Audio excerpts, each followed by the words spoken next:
GM কাদেররা বাংলাদেশে ভারতের জুলুমতন্ত্রের জন্য এই জিএম কাদের এবং জাতীয় পার্টিকে বিচারের আওতায় নিয়ে আসতে হবে। এই জাতীয় পার্টির কর্মীরা আজকে ন্যায়ের পক্ষে ক্যাম্পেইন করছে। ক্লান্ত হলে চলবে না, লড়াই অনেক দীর্ঘ, একটা অসম প্রতিযোগিতা হচ্ছে। আজকে জুলাই বিপ্লব পরবর্তী বাংলাদেশে ফ্যাসিবাদী চক্র, নব্য ফ্যাসিস্ট চক্র, দিল্লির তাবেদার, আধিপত্যবাদী শক্তি, কালচারাল ফ্যাসিস্ট শক্তি সবাই ঐক্যবদ্ধ হয়ে গেছে। সবাই কি হয়েছে?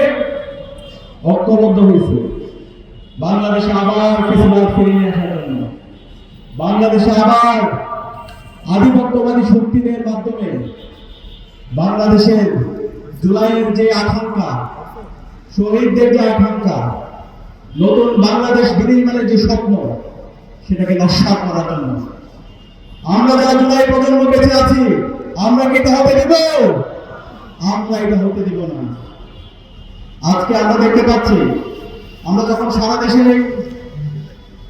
জুলাই বিপ্লবের শহীদদের আকাঙ্ক্ষাকে বাস্তবায়ন করার জন্য, গণভোটে হাকে বিজয় করার জন্য, আজাদির জন্য ক্যাম্পেইন করছি, ঠিক সে সময়ে রাষ্ট্রের একটা অংশ, ডিপেসিডের অংশ, মিডিয়ার একটা অংশ, দিল্লির তাবেদারদের অংশ, ফ্যাসিস্টের একটা অংশ এবং নব্য ফ্যাসিস্টের একটা অংশ, তারা এনে বেরিয়ে ন্যায়ের পক্ষে ক্যাম্পেইন করছে।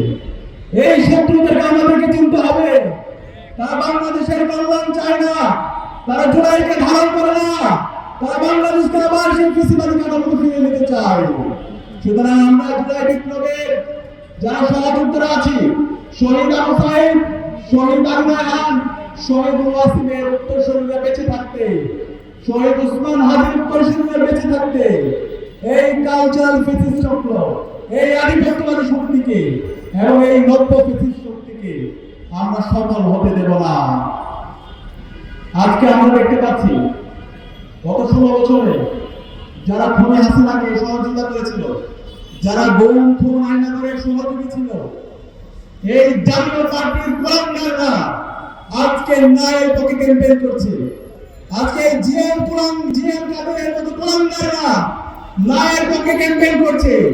এই জিএম কাদেররা বাংলাদেশে ভারতের এজেন্ট, এই জিএম কাদেরকে বাংলাদেশে বিচারের আওতায় নিয়ে আসতে হবে। গত 16 বছরে সকল জুলুমতন্ত্রের জন্য এই জিএম কাদের এবং জাতীয় পার্টিকে বিচারের আওতায় নিয়ে আসতে হবে। এই জুলাই বিপ্লবে আমাদের যে 2000 জন শহীদ হয়েছে, 40,000 ভাই বোন গাজী হয়েছে। এই গাজী এবং শহীদ হওয়ার পেছনে, এই হত্যার পেছনে অন্যতম মাস্টারমাইন্ড হচ্ছে এই জাতীয় পার্টি এবং এই জিএম কাদেররা। তাদেরকে এই স্বাধীন বাংলাদেশে রাজনীতি করতে দেওয়া হবে না।